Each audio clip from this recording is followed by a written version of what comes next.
All right, guys, ladies and gentlemen, we are here, episode 3.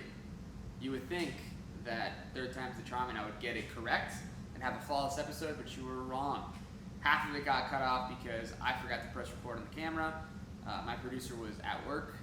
We were actually on location at her job. But this is an episode between me and Jeremy, Jesus. Forewarning, we're going to be talking about some spicy topics. We're both morons. Don't take anything we say seriously. Take it lighthearted or take it seriously. Honestly, it's your life. If you want to get mad at it, get mad at it. These are just our opinions. They don't reflect anyone or anything. Just two bros talking about shit people talk about but are afraid to mention. So, like I said, I warned you. You are now choosing to listen to this on your own account. Good luck. See you guys in a bit. Enjoy. Do you want me to lower the table, or you want me to get a chair? Can you lower the table? Yeah. I am pretty sure. I think this is fine, right? This is Here. good for. However, if I do sit down, then we're fucked. Watch. God damn. I think it's like the biggest flex ever. Let me double check and make sure we're in there, because if not, we'll probably have to lower it. Bam, bam, bam, bam.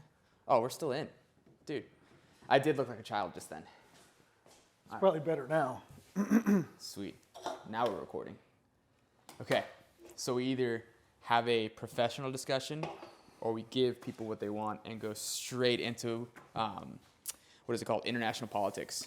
We should also preface, I know nothing about anything political, but this is also for the 4 people that watch my podcast. And It's fine. We'll cross do it. We'll fucking cross promote it. And this is, what's it called, for Becky. So Becky is watching. Literally the only 2 young men that think about your old self. So That's right. she's what, 30? I don't fucking know. No, she's our age. Well, so what is going on in the Ukraine? Hang on. Oh, sweet. Guys, you asked for it. We're about to have a podcast here. We're going to talk about Ukraine. Probably. Ukraine, tattoos, jiu-jitsu, That's right. and stupid shit. Stay tuned So. to Constant Pressure. Oh shit! The name of the podcast. Constant Pressure Forgot Podcast. the name of the podcast. Terrible advertising and marketing, Constant but Pressure Podcast. lesson learned. Follow it, guys. For now. Yeah, for now. Jesus Christ, folded under pressure. But yeah, so actually, you know more about this than I do. Bring me up to date as to what's going on. Because realistically, I this is gonna sound so shitty. I don't care enough about them to be like, oh shit, let's fucking. But I am no expert, but I just try and listen to the news. Foreign policy is kind of a hobby. yeah, at what point does it affect us? Outside of like obviously everything will affect us because of government decisions and whatnot and funding, but at what point will it be like end up reaching World War III or whatever, where it ends up being? Because I know Belarus is involved now, and then realistically, outside of nuclear attack, what will cause foreign intervention from us? So I guess let's take it from 2 different perspectives, right? So let's take it from Putin's perspective. So I guess blast back to the Obama administration when Russia invaded Crimea and basically annexed it, and we were like, fine. Historically, Crimea was part of Russia, so there's like a weird claim to it from Russia's standpoint. Fast forward to today, Putin is basically trying to thwart Western advances in the region. So NATO, right? NATO started out with a small block of countries in Western Europe. And when it started, the intent of it was to not move west at all. And since then, NATO has expanded And moved west a bunch. all the way west up into the effectively the west coast, or the not coast, but the west side of Ukraine.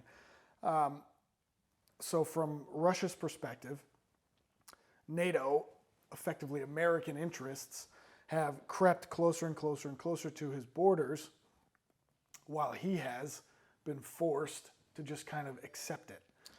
With the Ukrainian conflict, Ukraine had a coup during the Obama administration, or I guess it was maybe at the beginning of that. It was like what, 2014? It was a I second. thought it was 13 or 14. It was a second Obama term, I think. And basically, America or outside non-Russia interests put in a government there that was like slightly appeasing to Putin, but not really. So not aggressive enough to piss him off at the time, but not pro-Russia, not a pro-Russia administration. So realistically, in layman's terms and from my perspective, Ukraine is Russia's ex, and we're the new boyfriend that's way cooler and awesomer, but we keep encroaching and saying, oh, fucking your ex is annoying, stop talking about him. And Ukraine's like, yeah, you're so right. And then Russia comes in and goes, hold on, what about that great time we had? Yes, that's exactly right. Okay. In fact, that's the way NATO drew it up. That's hilarious. Using the same analogy. But yeah, that's basically it. Like, imagine if, from Putin's perspective, imagine if Russia started in Nova Scotia and just started taking land and saying, this shit's mine now, this shit's mine now, this shit's mine now. Or maybe not that, but saying like, now these Alaska. provinces. Wouldn't Alaska be it? Well, that's because it's not directly. That's an American. Yeah. That's Gotcha. soil. But if they went to Canada and were like, now, British Columbia, Alberta, and Ontario are all Russia friendly. Mm-hmm.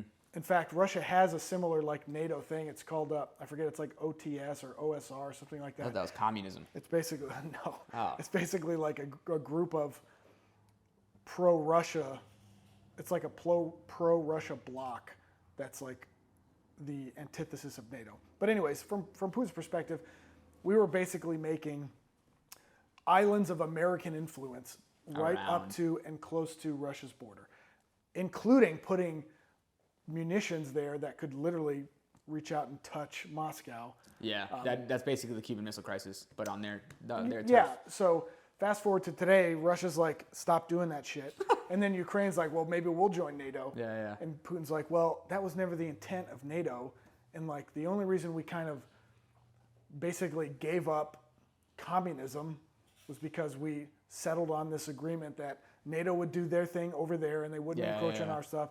Then we'd have this like post-communist bloc area, and that would be like our Russian influence section. And American interests / NATO have kind of encroached on that. So fast forward to today,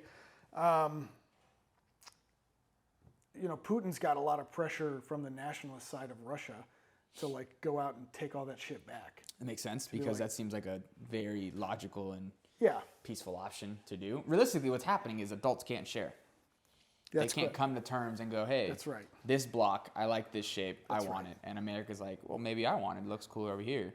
And Russia, or Putin, realistically just goes, no. Yeah, and Putin was like, listen, Ukraine has like not much military presence, and they're not big enough to pose a huge financial risk to Russia, so we're just going to fucking take it. That makes sense. And like, since they didn't belong to NATO, functionally they had no formal alliances with NATO that would compel NATO to protect it.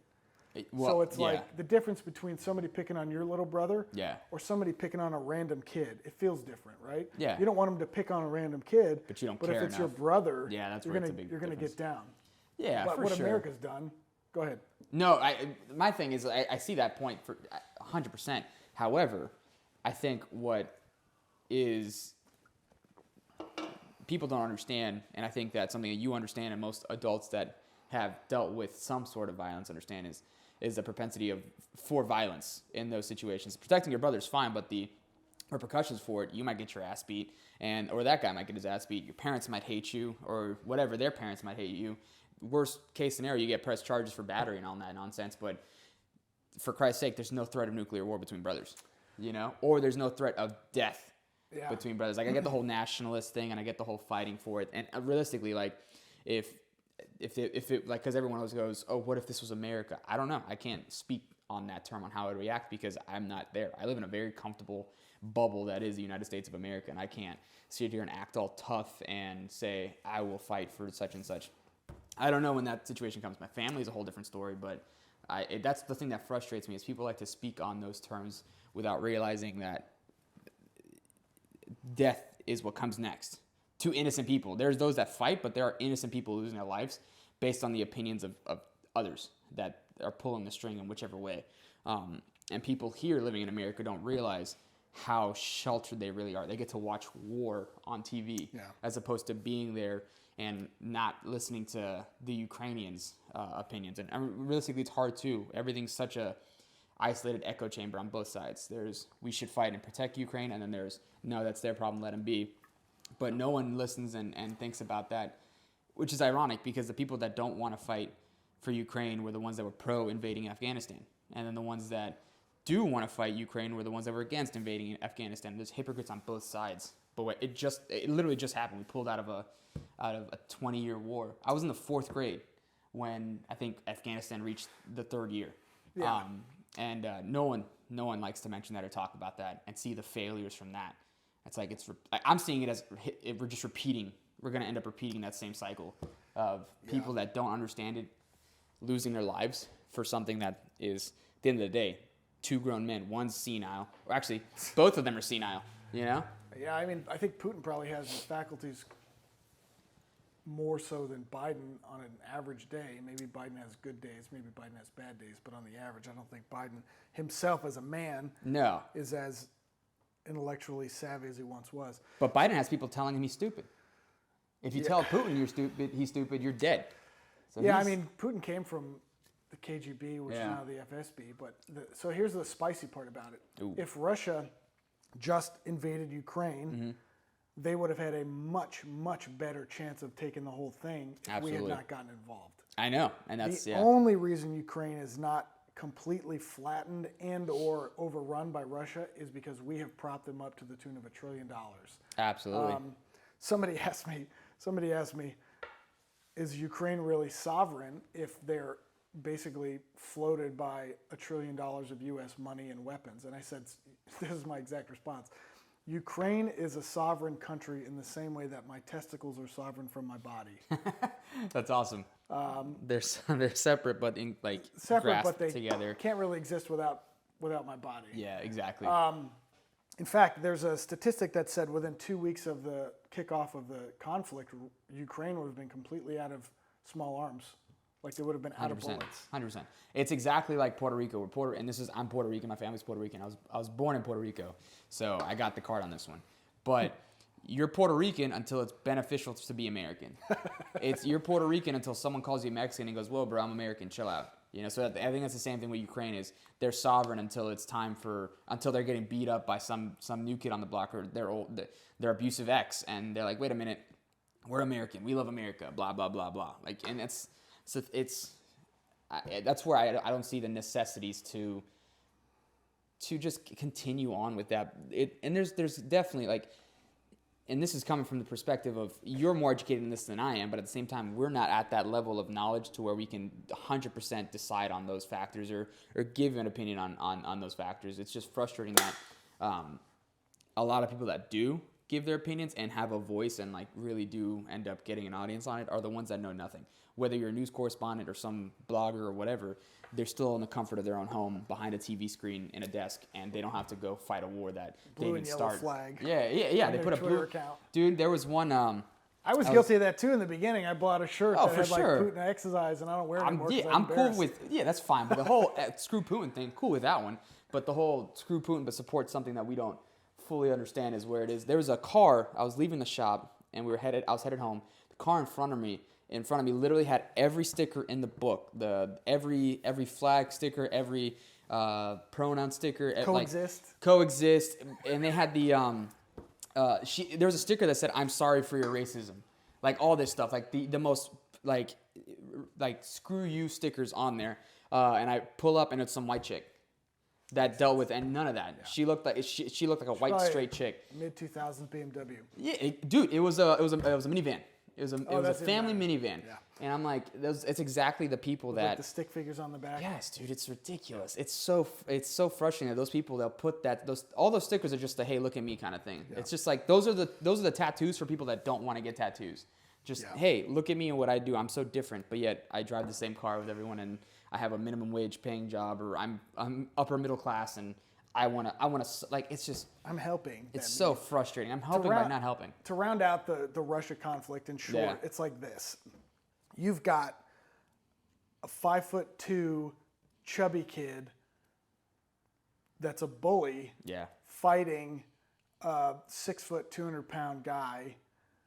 The difference is the little short fat kid has 13 guys that play in the NFL behind him Yeah. as his hype man, and the 6 foot guy is just using his own technique to fight. Now the 6 foot guy is probably going to win 1-to-1, but when you bring in the 13 guys behind the small chubby kid as like a deterrent, the small chubby kid is the Ukraine. Yeah. He's like, come on, come at me. They wanted to set up a no-fly zone. They want to have all these weapons. They're pretty hawkish on the war. Yeah.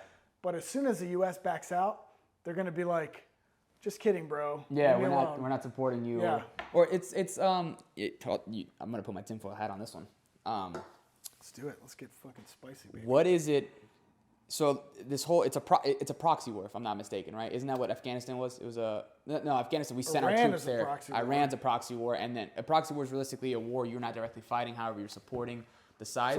So like Iran is supporting Syria. Yeah. Russia supporting Syria. That kind of So why involve ourselves in this unless there is something to gain? Now, set aside the whole the extreme portions of this, where let's take over Russia, let's drop down the Soviet Union or whatever the new Soviet Union is. I'm not talking about that.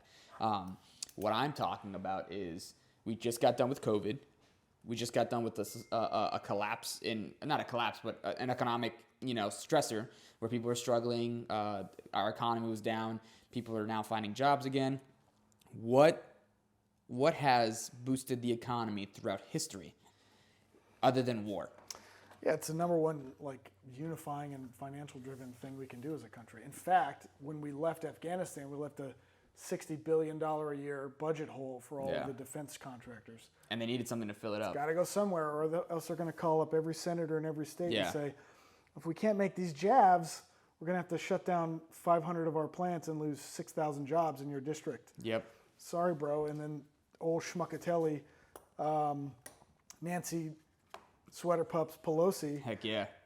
she's like, well, I guess we're going to have to start making javelins. And if we're making javelins, we got to sell them to the tune of $30,000 a piece to somebody. So we'll just give them to Ukraine. And I think right now the U.S. and Russia, the powerhouses, Russia, U.S., China, and I'm sure there's others, but I think the best way to keep an economy going is involving and I'm not saying this is a personal preference of mine. I'm just saying what it seems like is we are so ahead and as civilized, which is an ironic statement, that we don't want to directly be involved in wars. However, we saw how lucrative that war was and how violence sells.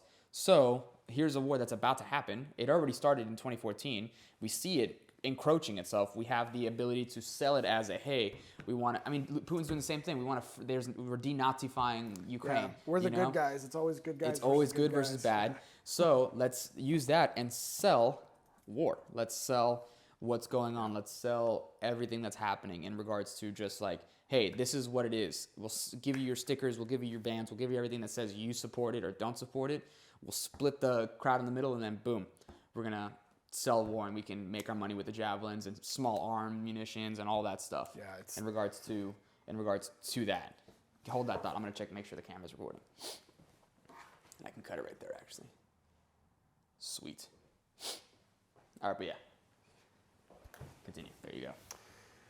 Yeah, I mean, it's annoying because all of this spending happens in Congress, and it's being authorized without any debate by people who are literally paid by Lockheed, Grumman, all these folks to lobby in their favor. It's confusing too, because and I didn't understand what lobbying was, obviously, until now, and I still don't understand it. But essentially, it's you're paying a political candidate or someone to push your opinions or favors in regards to it's a sponsorship. And lowest level, it's you sponsor a skater to wear your stuff. Yeah, you sponsor someone, but instead of sponsoring someone, you're sponsoring a politician. For $5 a day, I can end up pushing whatever ideal I want on there, whether it be left, right, center, whatever it is. Campaigns are won and lost by Money. finances. It's Yeah. money. Yeah. But it's frustrating that no one sees that. And in a sense, it's like, again, I say put my tinfoil hat on, but it's not like we're going straight up to aliens are controlling the house. It's not even a tinfoil hat concept. It's something that's happening. Even on the lowest level. Like people, even during political season in like lower small towns, you see nothing but signs. Yeah, I mean, what you're saying is the people that are in charge of changing the policies to get term limits, to limit campaign finance, are the people benefiting from them not being limited. Yeah, it's a career. I think Tulsi Gabbard just said it. She just technically retired from being a politician, but she says that you shouldn't retire from it. Like it was to the point where she was talking about how she was a Democrat, but she ended up going to Fox to speak because she was smart and saw that most people watch Fox News. I don't watch either, but most people watch Fox News. And she goes, why not get my points across on the other side? It's the best way to have a discussion. It's the best way to do it. Yeah. The moment she did that, they shut her down. They didn't want to give her any of their money. They didn't want to give her anything that supported her. Which is interesting because she took a big, hot, fat shit on Kamala Harris. It was great. On the debate. It was great. I mean, she basically completely destroyed Kamala Harris's chances of being the president. I think that's how you win, is you get shit on, and immediately the nation just goes, oh, that's sad. Let me vote for you. For some odd reason. But it's frustrating. But what's it called? Not to stick on the whole scare Ukraine shit. I personally, I don't know. I think it's a trend. I think what it's going to be is, for the next couple of decades or timelines, and even after, it's going to be a trend of what can we sell next to make more money until we find something else that makes us more money, and then that'll be what we end up fighting over in the future. At least from the perspective of a 24-year-old tattoo artist that does nothing political and is not educated at all. So I mean, the problem in America is spending, right? We've got a $30 trillion, or maybe it's $31 trillion deficit now, and like nobody. There's no incentive for anybody in office now to solve that. No. Because the people that solve that will get shit on because it's going to create a very bad, probably decade or maybe 2 decades for Americans, because you cannot consistently spend more than you have without having some pain. Right now you have, I think it's $238,000 you owe as being an American. Sick. Because of the deficit divided by population. Yeah. So whoever's in office is going to basically have to take a sacrificial blow. Yeah. And the parties are not going to support that. First of all, they're not going to elect a president that's like, if you elect me, I'm going to bring the necessary change so that your kids don't have to be homeless. Because they're never going to do that. But I think what might happen, and this is me being an optimist, is the pendulum in societal, and I relate it to I think the 70s is when the hippies were big, 70s or 60s. When the hippie movement was big, and they were like, "Oh my God, they're changing." Realistically, that was the first version of the left, where they were realistically they were the radical left, where it was the hippies, free love. They fought for everything. Realistically, that was there, and then it swung to the right, and then that was where men were working hard, this and that, and then it swung to the left in the 2000s, and then now it's heavy on the left because of all this stuff going on. I think it's just going to swing right back, and then we're going to end up having it's going to go back to the working class. It's going to go back to the. I'm not saying this that I wanted to. I'm just saying history just keeps repeating itself, where it just goes back and forth. We get too much of what we thought was good, and they're like, maybe not that. Then we start slowly swinging to the right, and then we're probably going to end up going to like really far right. We're not going to like it, and then it's going to go right back to center and then left. That's what I think is going to happen, to where we might end up getting that guy that's like, we want the benefit. I mean, it's happening. What was that dude? I wish I knew his actual Instagram name, but we just saw the ad for it. The Savage Pupper Lover. Oh yeah. Yeah, I'd pull him up. So I forget his name, but I think Joe Kent is the political running. That sounds right. Yeah, where he is he has incredible values, incredible points, no matter what side of the party he's on. But it seems like I hope he's having a winning race and I believe it's in Washington, a far left leaning state. Yeah. So that's interesting to see. It is. It's like George, bloody thy hatchet. But what's her candidate name? I don't even know, but I know Joe Kent. Is it Joe Kent? Yeah, Joe Kent is his. Joe Kent is his. Where Washington was very pro-left for a long time, and it might be winning. That's the only thing I've seen from that. So it might continue left. However, this is a candidate running that I haven't seen run before, or just haven't been paying attention. I mean, look at Florida with Daddy DeSantis. Like, people are seeing what's happening in Florida, Texas, and I forgot where else. But realistically, it's been Florida and Texas, to where everyone is following that trend. Where we were the far right, we were like, holy crap, look at those guys. Where everyone else was far left, and now it's going to end up being centered to where it realistically isn't going to matter. And that's why I'm a big proponent of no one's opinion matters. Nothing is, and not in a nihilistic way, but like just focus on you, live your life, and don't be a piece of shit to other people. But definitely vote. Yeah, definitely vote. I said that as a person who didn't vote, but that's what I get. You gotta fucking vote. But I gotta vote. I will vote. I got a I'll sample be ballot, actually. I'll show you. Do you really? I don't know how to vote. I don't know how to vote. I'll so teach you how to vote. I'm pretty sure you just check off boxes. But life lessons Speaking with of Jeremy. voting, You gonna run for office? Is that what you're trying to say? no, I was actually gonna try and segue that into aliens, dude. Oh, I'm game. How do we segue to aliens? I don't know. I was trying to think like we should vote to have Congress Shipped off into space. that too, but That'd also be great. like release all the alien shit. I think it'd be cool. I don't know, man. I'm so over. I think that's what I'm saying. I think it's all being sold to us to where it's like, if there's aliens, there's aliens. At this point, I don't think it's gonna, unless it's, we want the big like crazy like world. Starship. Yeah, but it is what it is. I think it's just another thing to distract people, and not like a, oh my God, don't look. No, it's just we have, the news and politics have become social media. Let me grab your attention for 5 seconds real fast, and if I can grab you in the first 5, I have you for the next 30. And it's like, let me see what I can sell you, and let me see what can get our ratings up, and then we'll go from there. Let me see what can get my voter poll up, and I'll do that. That's all politics has become in social media, and that's why I don't care. And not that I don't care for the sake of the future. I want the future to be great, but when they sell, if it's being plastered all over the place, it means it's going viral, and someone wants you to see it. So you're gonna eventually see it. So why it's just smoke and mirrors for the. I mean, you know it. You market yourself in the box net. Sorry. That was a good. That's gonna be for the OnlyFans. But Right. you know, you market yourself in the box industry, like, and when you talk about boxes, you have to make boxes interesting. And I tried. for a select few, for the average person, unless you're truly involved in it, how do you make boxes interesting? You relate it to what they want to see, or you say something radical. You say something. You did a good job of it.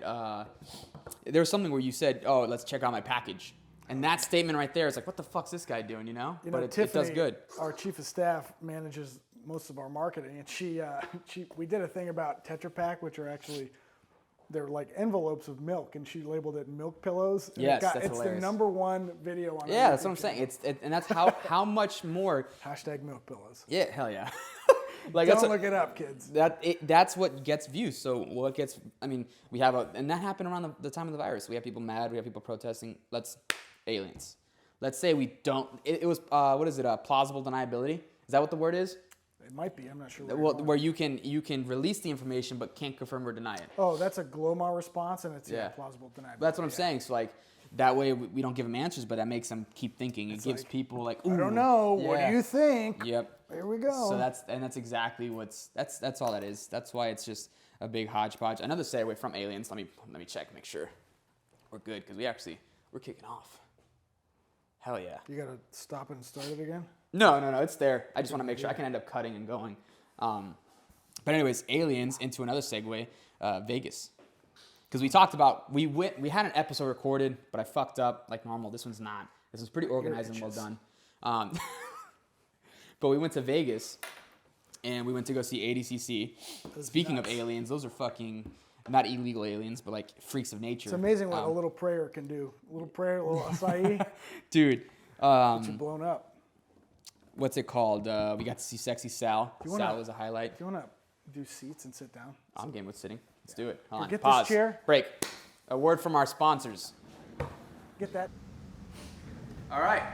I did say cut to sponsors, but anyone that would want to sponsor this podcast would be an absolute moron. So I am my sponsor. I'm proud of me. You guys should watch me because it's me.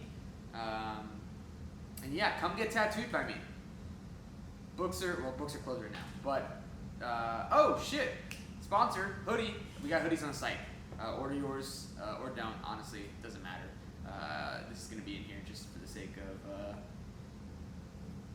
white noise, honestly. But back to it. This is the audio portion of it. Sorry, guys. More comfortable, and I can relax a little bit more. Hell yeah. I feel like I'm talking down. Well, you are. I am a short man. You want your food now? Boom. I don't. You don't mind. Oh, I don't give a shit. As long as they don't just go. Shouldn't be. That'd be hilarious. I'll just eat a chip and then we'll keep going. All right. And we're back. So shouts out to all of our 0 sponsors as of now. It'd be cool to see this in 10 years. But yeah, ADCC. Fuck that. What's Any day now. Any day now. Put my Ooh. shit down. I had to put mine up. Jesus. But so we went to ADCC. It was wild to see it in person. I think the main thing that I took out of it is Gabby Garcia must have a giant set of balls. Dude, I have an Because opinion. she's ginormous. Ooh, go ahead. I think I've seen her get submitted where I didn't think she should have gotten submitted. Mm-hmm. I think she's doing that to promote women's grappling. You did say this. You did say this, By and taking we a didn't dive- even talk about that as much, which is actually a good point. But go ahead. Because, like, did you see how she got tied up with Amy Campo? Is that the one that won that division? Yeah. Yes. It was like nothing against Amy Campo. Yeah. But Gabby Garcia can, like, curl 270 pounds. Also very And she true. lost by an armbar. Yeah. Off to the side. I saw that. I saw a highlight of that. I was like, man.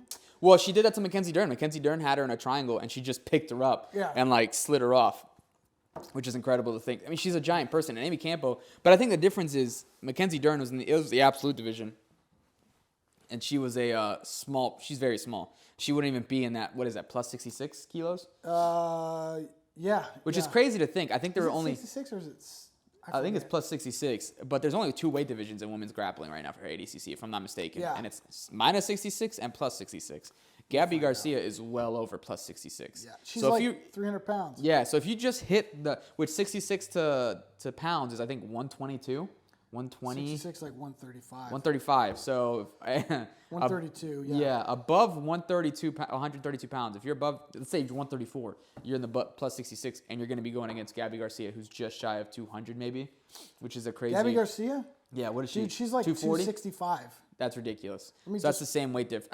And she's like 6'4". She's bigger than Gordon Ryan. In 209. person, nice. Gabby Yeah. Garcia is 210 pounds. So 6'2". she's in Craig Jones's weight class. Yeah, I would pay for that. They Yeah. actually had that little hype.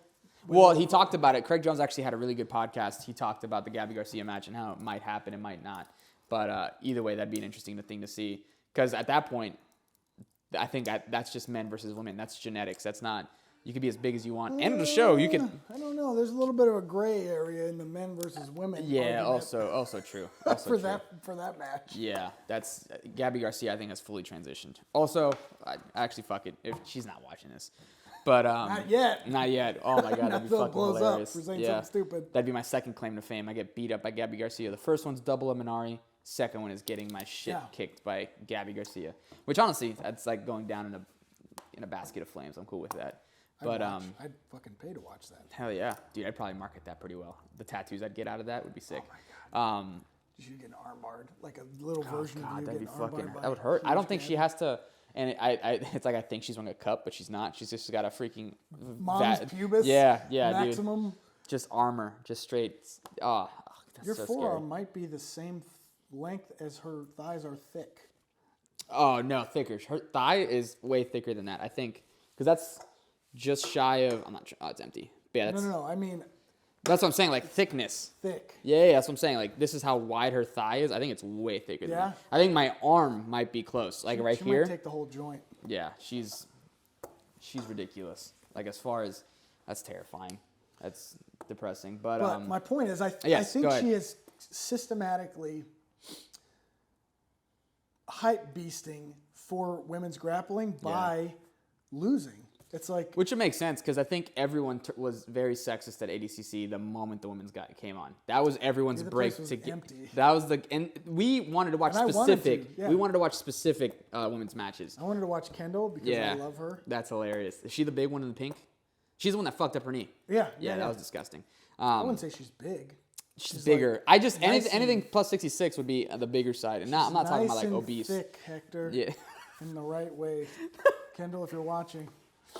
you got a picture with him. that That's the box funniest thing ever. I tagged it. I literally sprinted up the stairs That's awesome. and I tagged you in it, and I must have gone to not seen. It must have gone to request because I didn't see you repost it. That's But maybe you amazing. just printed it out to keep it home. That also happened. I think what was really funny is I don't know if you caught it, but when when they released the brackets, me and Sal and you were sitting next to each other, and we just got it's probably my lunch from earlier, but we were sitting down, and Sal and I were talking about how we didn't want to like fanboy so much over the athletes because we wanted to, at one point we wanted that Sal will eventually end up at ADCC for sure, but we wanted to treat them as like competitors and just thank them and all that stuff. And we were like, it was realistically a holier than thou conversation, and that was when you ran off to Gordon Ryan, which we all took pictures. Gordon Ryan's a fucking amazing human being. But as we're walking and leaving the brackets, I hear you go, hey, and I'm like, what? And I look, and immediately next to me was the Mendez brothers, and I just went straight, the fattest L I'll ever take in my life. I looked at them, and the Mendez brothers they're my heroes. I mean, when it comes to jiu-jitsu and art and marketing and what they did successful-wise, but long story, other podcast. Literally, after having this conversation about how we don't want to treat them like superstars or anything like that, I looked, went speechless. I just shy of drooling. I go, I'm obsessed with you guys. And that was all I got out. I shook their hands, got a picture with Tannen, and then I left and wanted to slit my wrists. If you've ever seen a kid at Disney meet like Winnie the Pooh or Mickey. For the first time. Basically the same thing. If you had an autograph book, I would have gotten their fat autograph. Pen, hell yeah. For sure you would have gone to that. And I've met them before. I've met Guy Mendez and Tannen at Pans when I competed there. I've met them at Worlds when I competed. I've met them multiple times.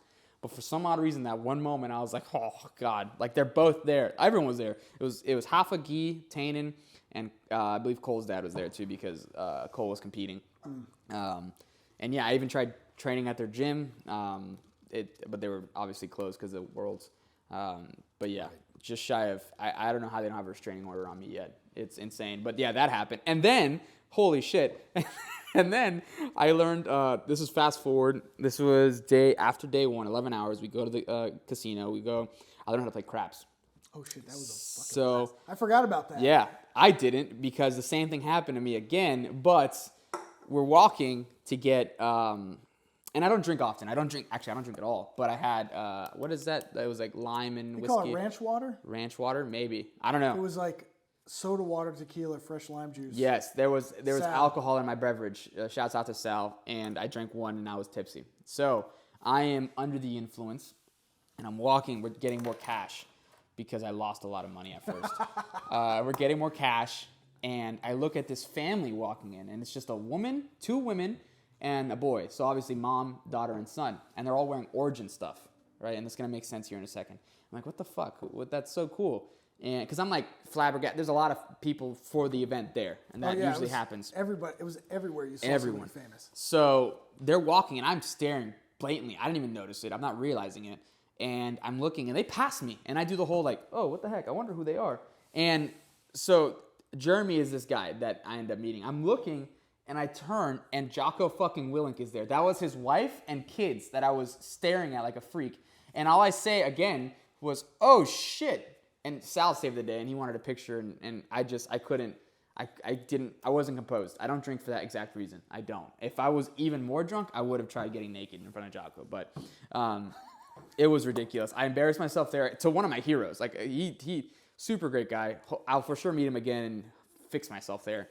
But, that one was And rough. then we played craps with Echo Charles and the CEO of Flo. Who was a very frail human being. Yeah, he's a very skinny guy. He's built like a volleyball player. I thought he was built like a Mormon. I can't say that. I'm going to bleep that out. Player. I can't. Well, actually, I'm not popular. Fuck it. He's kind of built like a sailing athlete. Yeah. Or perhaps a bowler. Yeah. Like it. No, what are they called? Yes. Oh, we have a meeting? Oh, I don't. I do. Oh, okay. We'll wrap it up here shortly. We can, after the call, we can do another episode about... Well, I got to go. I have a meeting with a kid I'm sponsoring, which is pretty sick. But yeah, I embarrassed myself at ADCC. Vegas was fun as shit, but also gross. Not for me, but ADCC will happen again in Vegas. To visit. And I will be there. We all will be there. But yeah, I'm basically, ADCC was me embarrassing myself to both of my heroes. The only guy I didn't freak out over was Lex Friedman. He was super cool. Short. They were all short. Jocko was taller than me, but he was like you're what, 6'3", 6'4"? No, I'm just 6 feet tall. Really? Jocko's smaller. Yeah, Really? sure. Fuck yeah, dude. He's a 5-foot king. Let's go. He is a 5-foot kid. Yeah, fuck yeah. So Jocko is shot pretty close to my height. Also, I was very separate from that photo that we ended up taking. I don't know if you noticed it. I look like your adopted Mexican kid. Like I won. It's literally you, Sal, Jocko in the middle, and I'm off to the edge. Like to where I sent it to Addie, and she was even like, "You look blasted." And I'm like, "I just drank one drink." Yeah. You know. But I ended up doing good at craps with Echo Charles. But we're gonna wrap it up. He's got business stuff to do. I've got to go pretend like I have business stuff to do. But that's a wrap. Like, subscribe. Follow Jeremy on his stuff. A lot of cool box stuff. At Box Builder, at Giver Pack. Yeah, that'll be in the link in the bottom where you can just comment and berate and harass him. And come get tattooed by me. If you're not already, you're a dork. You need to get tattooed. And thank you, Mom, for watching. I love you. And I'll see you guys next time. Holy cow, you guys did it. You saw the whole episode. Honestly, I don't think I've even seen the whole episode. So thank you guys for watching. Like, comment, subscribe. This is a video because I'm doing this correctly. Maybe the audio isn't as best because I'm not using the mic. However, thank you guys for watching. Subscribe, like, comment, share. Follow me on Instagram at Roman_Jiu-Jitsu_, and follow Jeremy Bauer on the link below. So